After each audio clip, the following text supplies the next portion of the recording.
I remember very deeply and profoundly still, like, each moment of like, aha, this is working for me, I will never go back. Sometimes those things take years, and sometimes if you find the right teacher and there's a, great communication happening, sometimes those things can just happen like that. A few years ago, coming out of COVID, I had a vocal injury. They stuck the camera down my throat, and sure enough, there were these two little bumps on my vocal cords. It was going to get to a point where I would need surgery. I started working with a voice therapist. I have been a much stronger singer after going through all of that. Some of what I'm going to share with you today is informed by those practices that I learned with the voice therapist. I'm not a voice teacher, and I'm certainly not a voice therapist or a doctor, but these are some things that have really helped me, and I really think they can help you.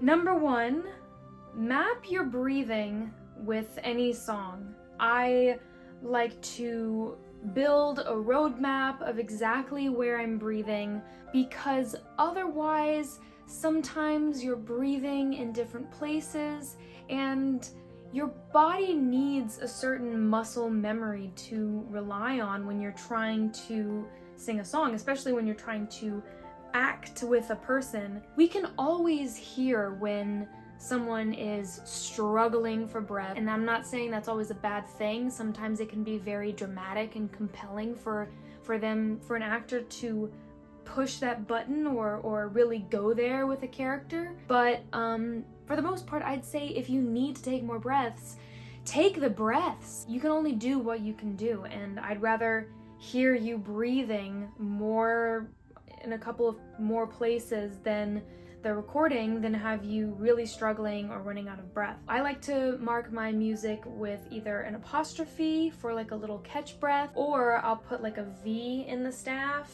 and write BB for big breath every time there's like a large phrase, and I'm like, okay, this is the moment where I'm gonna have to really release my belly, dig deep, and get a nice big breath before this part in the song. So I find that roadmap very helpful. Number two, practice your song on a lip trill. If you have trouble doing that one, you could also try. I don't like that one as much because it's a little more spitty, but you do what you gotta do. Lip trills are great for relaxation, for keeping your mouth relaxed, and controlling volume so you don't push too hard or too much. And sometimes when you're struggling with a certain note, like a big long high note at the end of a song, doing it on lip trill can help you realize, like, oh, it's not really the note that's giving me this issue. Like, I have the breath power, I have the range, it's just about how I'm approaching it, and maybe the words are tripping me up, or the volume that I'm trying to push on this moment is tripping me up. Lip trills can really alleviate all of that and be a good starting point for like, okay, let's just slowly approach this song and not necessarily put the pressure of, oh, I have to sing this gigantic song from start to finish right now. So I find it very helpful. Number three, practice your song on a single syllable.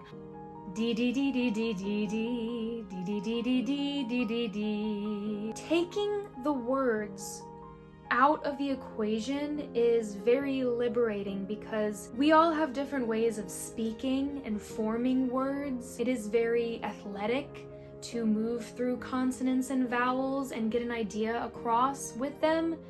So taking that away allows you to really focus on your breathing and your voice and a consistency of sound. When you finally do get back to the words, there's an openness and an easiness, and you're like, oh, these consonants aren't here to get in my way. They're a launching board, you know, like the ta or the ga or the ka, you know, like how fun, how much can I really dig into these consonants now but still have my voice just cutting right through them. The reason I do DDD is because for some reason the E vowel is easy for me as a singer as opposed to a vowel like ah.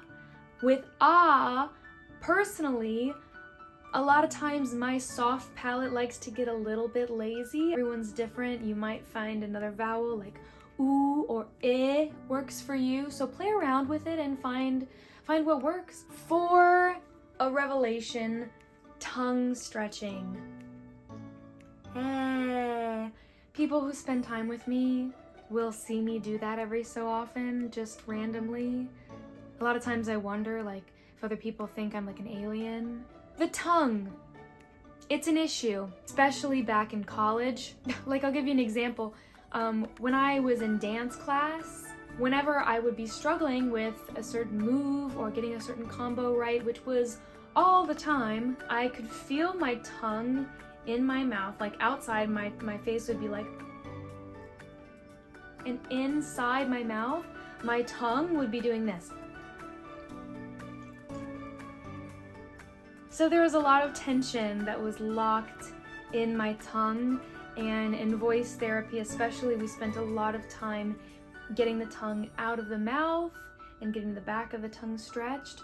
So how I like to do it, I can show you here, is I grab a paper towel or a clean rag of some kind, and you kind of wrap it around your fingers and pinch the back edges of your tongue and just gently let the weight of your arms give a little stretch to your tongue. Keep breathing 20 or 30 seconds. You can give it a little wiggle. And I would recommend doing this before you do a vocal warm-up because it will affect the way that you're singing any vowel. And then throughout the day or throughout your warm-up, just checking in with it with a little ha, ha, ha. Yeah, it's weird. It's weird, but it's gonna make you sound great. Number 5. Okay, so this is gonna be like a either or tip. If you are a complete beginner at singing and you haven't taken lessons, then my tip is to find a teacher and take some lessons. That is the tip.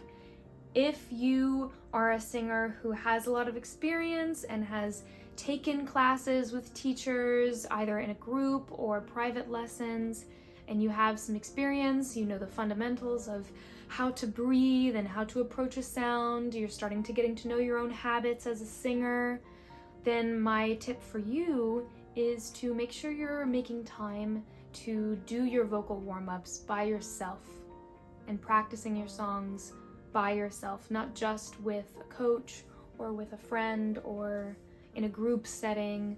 It's great to have a vocal teacher, but in my experience, I started to have a different relationship to my voice once I made more time for warming up my voice by myself, because you just find a new way of listening to your own body.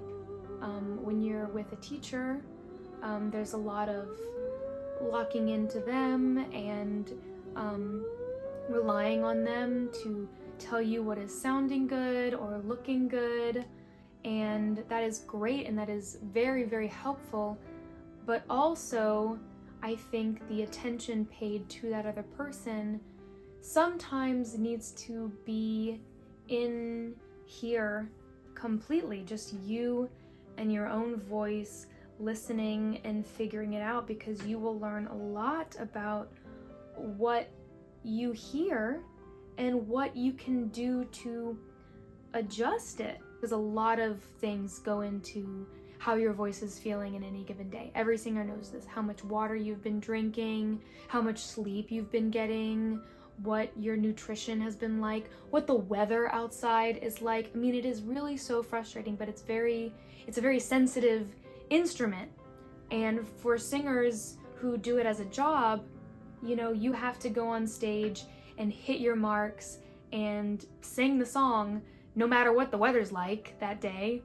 But at the same time, for you and your personal process as a singer, it's good to be in tune with those things. That way you can have a little bit of grace with yourself when you're feeling differently. Also, you can burp and fart, and I mean, not to be crude, but like, hey, I mean, the less air that is trapped in your body, you know, the more space you have for filling up your lungs. And it's good to just kind of find that freedom physically, whether it's like your body functions or whether it's just being able to stretch and physicalize certain voice warm-ups. There's a big mind-body connection that we're all struggling to get back to as artists, and being physically free and playful and explorative while you're warming up, it not only can help to activate your voice, but it can help you avoid that place of the eyes glazing over when you're singing because you're thinking about this, that, or the other.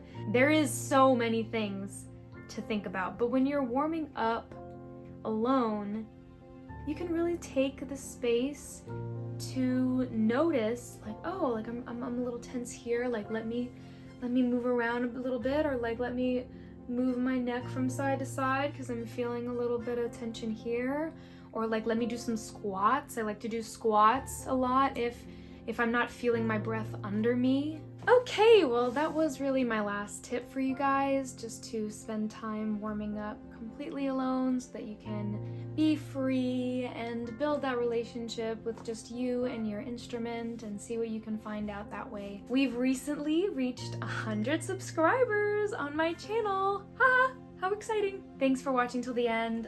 Please check out my other videos, give this a like, and comment what your personal journey has been or anything that you've learned about you and your voice as a singer, no matter where you are in your process. I would love to see and hear from you guys about it. Just a reminder, I'm planning on launching an art business in the fall, just finishing up my last couple of paintings, and I think I'm gonna try to push the launch up to September if I can, so that things can be really rocking and rolling in spooky season of October, which is like my favorite time of year.